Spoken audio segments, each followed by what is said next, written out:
Olá, investidores e investidoras de todo mundo, aqui é o canal Dica de hoje e vídeo de quarta-feira, como vocês sabem, eu respondo a dúvida de alguma pessoa que nos assiste. A dúvida que eu escolhi de hoje é uma matéria que está muito em voga e principalmente na sexta-feira começou a sair algumas matérias sobre a tributação de dividendos e de outros ativos também, como LCI, CRI, LCA e etc, mas vamos focar aqui em dividendos. Qual seria o impacto dessa tributação, tanto no rendimento que a gente recebe, quanto também no preço das próprias ações? Isso que a gente vai ver hoje. Curte já o vídeo, se inscreva no canal, depois da vinheta a gente já começa.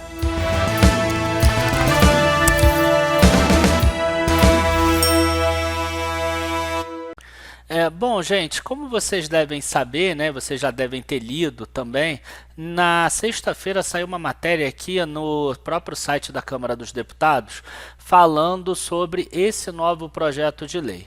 E vai começar a sair muito mais coisa agora, porque a gente está em período de fazer o orçamento do ano seguinte. E na hora que o governo faz o orçamento do ano seguinte, ele precisa ter uma ideia das despesas que ele vai ter e das receitas que ele vai ter. E claro, se tiver uma tributação de dividendo, você acaba tendo uma arrecadação maior. Se você aceita que vai ter um aumento da isenção para imposto de renda de pessoa física, você tem, por exemplo, uma redução de arrecadação.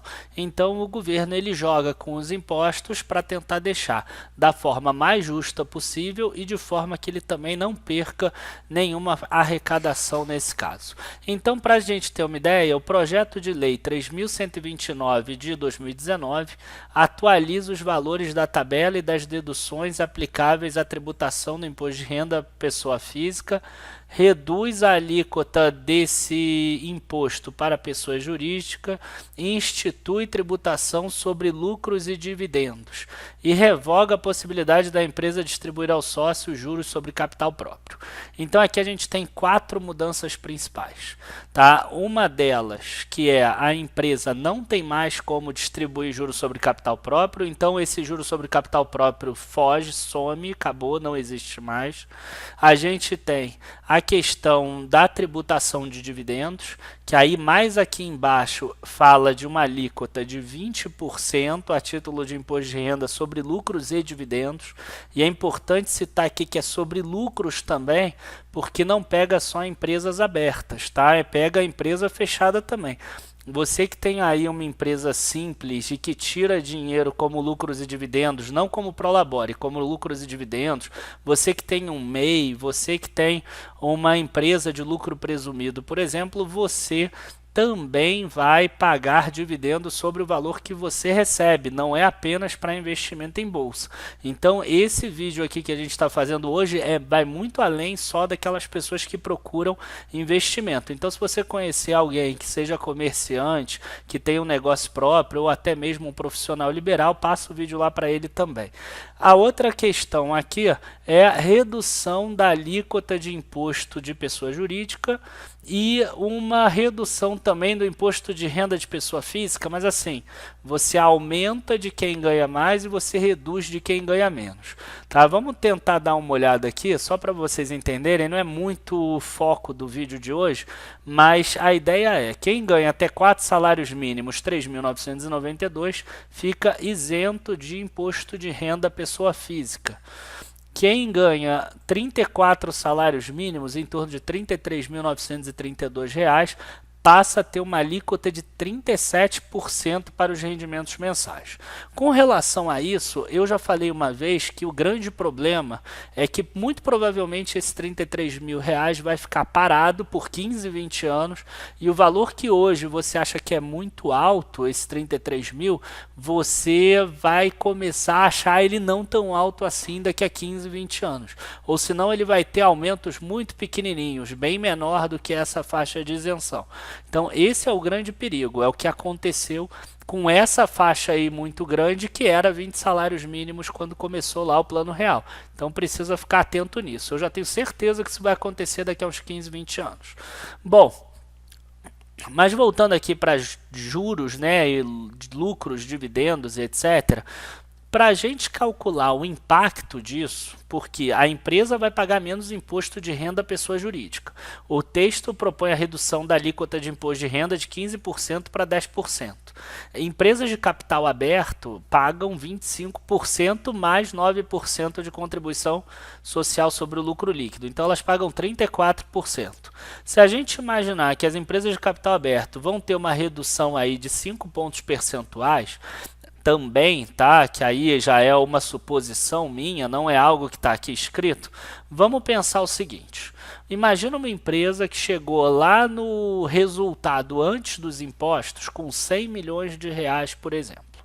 Aí hoje ela paga 34% e vamos imaginar que ela não pagou juros sobre capital próprio, que ela não tem nada que diminua ou aumente esse imposto, tá? Não tem imposto diferido, não tem nada disso.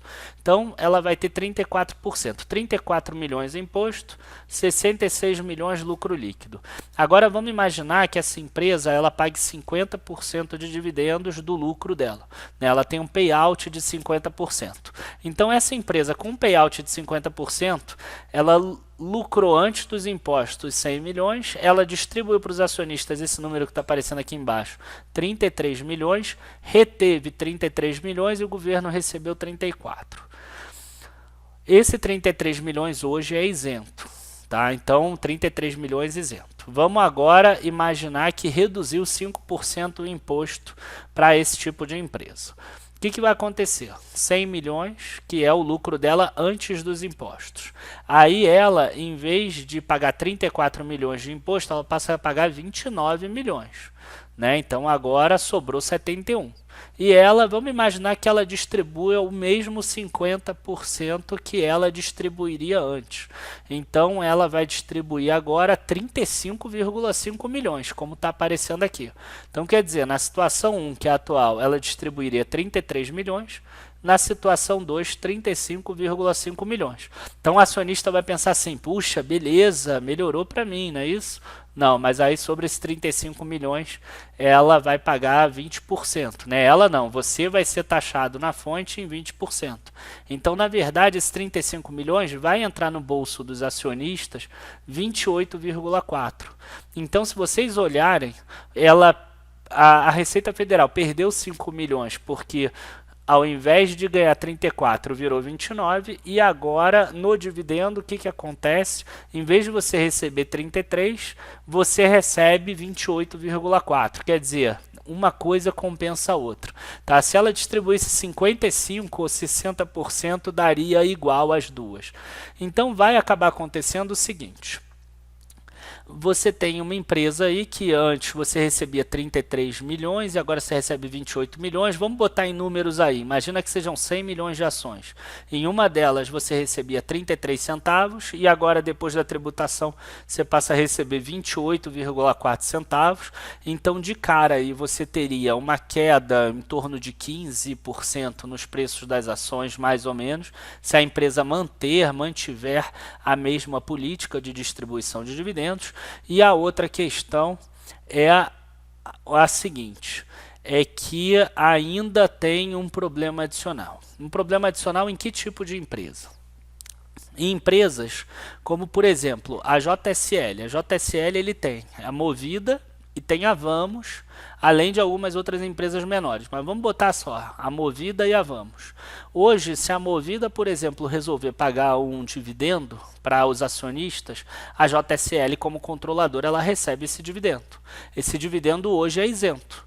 Então, na verdade, ela pode receber esse dividendo e depois ela pode usar esse dividendo para pagar aos seus próprios acionistas um dividendo da própria JSL. E aí, hoje, o que vai acontecer quando tiver essa tributação de dividendo? A JSL vai receber um valor menor, porque ela vai ter pago o dividendo e você, como acionista da JSL, vai pagar uma dupla tributação. Você vai pagar também o dividendo que a JSL está te pagando do valor que ela já pagou lá atrás de imposto. Então essa é uma primeira coisa. Empresas que tenham muitas empresas embaixo podem ter problemas. Empresas como as transmissoras, por exemplo, que cada uma das transmissoras é um CNPJ, devem ter problema. Empresas como concessões de rodovia, que cada uma é um CNPJ, pode ter problemas. E outras empresas também que podem ter muitos problemas e que devem ter problemas são as holdings, né? Então eu posso citar aí Itaúsa, Ultrapar, a Gereissati, que é a dona do Iguatemi, a Bradespar, que é a holding dona da Vale, a gente pode falar de Trevisa, que é a dona da Navegação Aliança, dentre outras.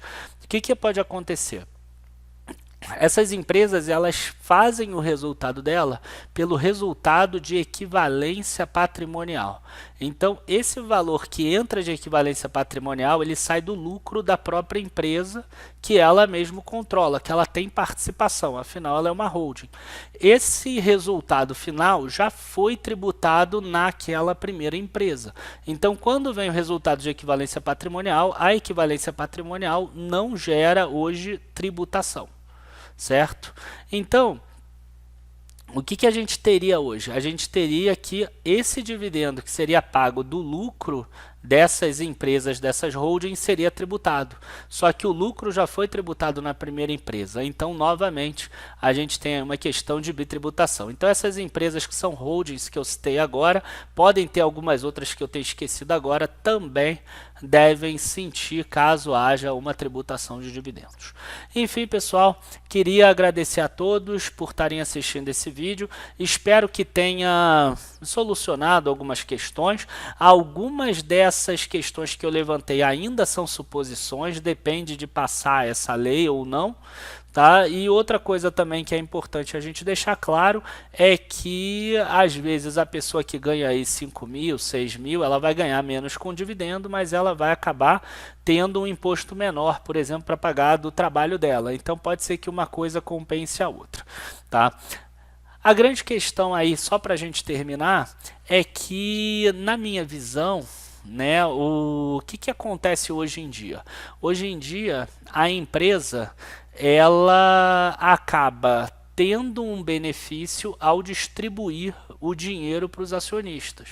Então, quer dizer, aquela empresa que retém o lucro dela para fazer novos investimentos que geram empregos, que aumenta a produção do país, que aumenta a quantidade de gente recebendo renda, elas acabam não sendo beneficiadas e elas vão passar a ser beneficiadas com essa tributação. Afinal, aquela empresa que distribui muito vai acabar sendo taxada nos dividendos e o preço das ações dessas devem diminuir mais.